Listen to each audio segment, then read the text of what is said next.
Ahoy there, chummers, and welcome to another episode of Shadow Talk, the show where we just sit around and gab about all things Shadowrun related, except for this episode. This episode is Shadowrun adjacent in that it focuses on an aspect of the tabletop industry that has really made a lot of news in the last couple of weeks. And if you've seen the title of this video, please, please, please hold your hateful comments and your dislikes until the end of the video, because I have a reason for a title like this, and I have an argument to back it up, I think. So, well, let's without further ado, let's get into it. So, if you haven't heard of the news about the new open game license, that open in quotes, of course, that Wizards of the Coast was trying to push on the tabletop RPG community, I will give you a brief summary. There are a lot more channels out there, a lot better YouTubers than myself that have gone through the OGL ad nauseum. Just go do a YouTube search and you can find a plethora of information about about what exactly was in the OGL and how horrible it is. I'll also put a link to the rather actually good article that Gizmodo did on OGL 1.1 when it was leaked a couple of weeks ago. There's a lot of good information in there, and it's pretty unbiased as far as gaming journalism goes. So definitely great work from the folks over at Gizmodo. So we'll link that in the comment section. You can take a look at that and see, get up to speed on OGL 1.1. So suffice to say, OGL 1.1 was supposed to be a rework of the current OGL, the current open game license that has existed for, I think over 20 years at this point, that has allowed a plethora of content creators and independent publishers and companies to make an insane amount of content either for D&D or using the same system as D&D, and has really helped catapult D&D and tabletop RPG gaming in general into almost a mainstream hobby, I think. Wizards decided to blow all that up and tried to push out an OGL that essentially screwed over everybody but them. I mean, it was to the point, again, you can look up the exact contents of this OGL yourself, but it was pretty...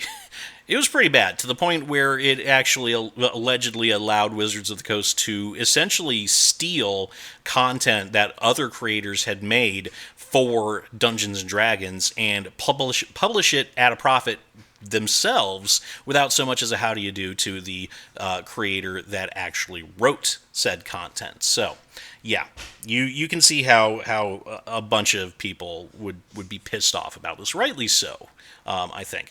Now, there was a huge backlash. Wizards of the Coast issued a statement on last Friday, walking the OGL 1.1 back. It was kind of an arrogant statement claiming that everybody won. Wizards didn't lose. We all won. We're all winners because we listened to the community, and we're not going to bring OGL 1.1 back in stealth mode at a later date when we think everybody has forgotten about the colossal frag up that we that we engaged in, where we pretty much destroyed our brand, destroyed our reputation, and burned all the goodwill that we had built up over the last couple of decades to the ground in an orgy of bad public relations. So, yeah. It's been fun. It's been magical. I personally don't play D&D. This channel is focused mostly on Shadowrun. I play Pathfinder when I play fantasy RPGs, so I haven't touched D&D since 3.5. I played a little bit of 4th edition, and it wasn't really... I didn't enjoy it. It was too much like they were trying to port MMORPGs to the tabletop, so my gaming group and I, we went to Pathfinder and have stuck with it ever since for all of our fantasy gaming needs. Now, the title of this video is that the OGL 1.1 is a good thing.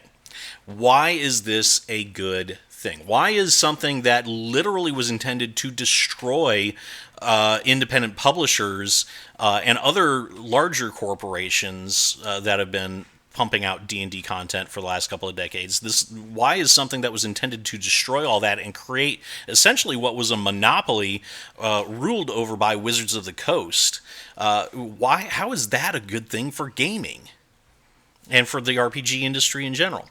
Well, I'll just get straight to the point. It's a good thing because of the amount of backlash that it's generated and the amount of creators that have essentially started kicking D&D to the curb. There are a lot of different independent publishers and studios out there that have blatantly said that because of OGL 1.1, they will no longer create content for Dungeons and Dragons. They will no longer create 5th edition content. They won't create 6th edition content when 1D&D comes out, and they will move either to their own in-house systems, or they will band together with other companies and other creators to come up with an alternative to Wizards of the Coast's OGL. Paizo was the first, I believe, to announce this, the first company to announce something like this. In fact, Paizo issued a statement on their website pretty shortly after OGL 1.1 was leaked. I think it was probably a week after it was leaked, maybe a little bit longer than that. But they issued a statement announcing their neutral open RPG license. And let me just read a little bit of that statement and what Paizo had to say about this. I'm taking from like the middle of the statement because the first part of the statement just kind of talks about the history of the company and how the OGL has been important and made things better. I'll leave a link to the statement in the comment section below so you can kind of take a look at the entire thing. But let me just read a little bit of the statement. Paizo says, "We believe, as we always have, that open gaming Hold on. Let me start over. We believe, as we always have, that open gaming makes games better, improves profitability for all involved, and enriches the community of gamers who participate in this amazing hobby. And so we invite gamers from around the world to join us as we begin the next great chapter of open gaming with the release of a new, open, perpetual, and irrevocable open RPG creative license, ORC for short. The new Open RPG Creative License will be built system agnostic for independent game publishers under the legal guidance of Azora Law, an intellectual property law firm that represents Paizo and several other game publishers. Paizo will pay for this legal work. We invite game publishers worldwide to join us in support of this system agnostic license that allows all games to provide their own unique open rules reference documents that open up their individual game systems to the world. To join the effort and provide feedback on the drafts of this license, please sign up using this form." Again, I'm going to put a link to all this in the comment section below so you can take a look at it for yourself. In addition to Paizo, Kobold Press, Chaosium, Green Ronin, Legendary Games, Rogue Genius Games, and a growing list of publishers have already agreed to participate in the Open RPG Creative License, and in the coming days, we hope and expect to add substantially to this group. So right there, you have Paizo, probably Wizards of the Coast's largest competitor, because they make the system that improved upon probably one of the best D&D systems that's been put out there for like the last, I don't know, since Advanced Dungeons and Dragons. I don't know. It's a good system. They do a lot of good work. They pump out a lot of great content for Dungeons and Dragons, and I definitely would consider them probably Wizards' closest competitor, and probably one of the main reasons that Wizards attempted to rewrite the OGL the way that they did. But you have Paizo basically leading the charge to create an alternative gaming license to the OGL using some of the other publishers, some of the bigger publishers in the business that have been around for quite a while. Kobold Press has been around for many, many years, I think almost as long as Paizo has.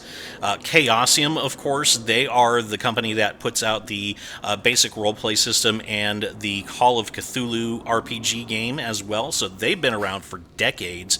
Green Ronin, another huge publisher as well. So you've got a lot of Legendary Games and Rogue Genius Games. I'm not 100% familiar with their content as well.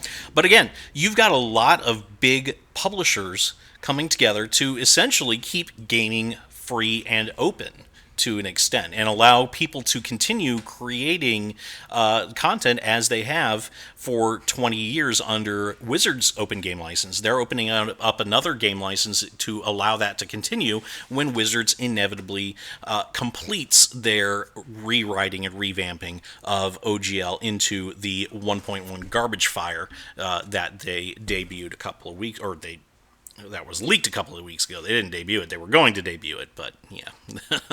Somebody beat them to the punch. So, in addition to all this, you've got a lot of other game creators out there, a lot of other publishers out there, like I said earlier, that are blatantly saying we will no longer publish content for Dungeons and Dragons. We are not going to publish content for Dungeons and Dragons 5th edition. We are not going to publish content for Dungeons and Dragons 6th edition. We are going to create our own system, or in the case of companies like Troll Lord Games, they're going to go back to their own system and publish their games as using their own in-house rules rather than anything affiliated with Wizards. And this, I think, is going to lead to a renaissance in gaming. I think you're going to see a lot of people that are pissed off at Wizards branching out into other genres and other games. A lot of people are going to go to Pathfinder, of course, because that's the second biggest fantasy RPG other than Dungeons and Dragons, rightfully so, I think.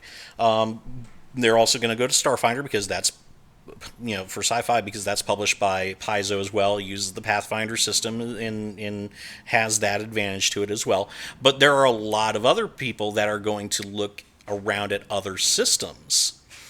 Free League, the company that published the Blade Runner RPG, which I have and I will review at some point whenever I finish reading it, that's another company, I think, that is also doing an open game license as well. So you've got these different companies banding together to not only continue to foster the creative atmosphere that tabletop gaming has seen for the last couple of decades, but also to enhance that creative atmosphere.